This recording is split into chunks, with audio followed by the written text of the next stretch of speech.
In today's tech video, we've got a quick and handy guide on how to change the language on your Insignia Smart TV. So let's dive right in.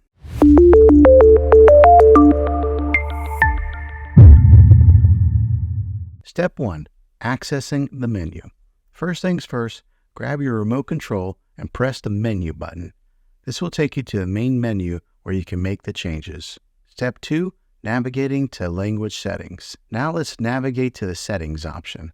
This might be under General, System, or Preferences, depending on your TV model. Step 3. Selecting language. Now look for Language or Language Settings. Once you find it, select it, and it'll reveal the available languages. Step 4. Confirming language change. After selecting your preferred language, your TV might ask you to confirm the change. Confirm it, and then you're good to go. And there you have it, folks. Changing the language on your TV is that simple.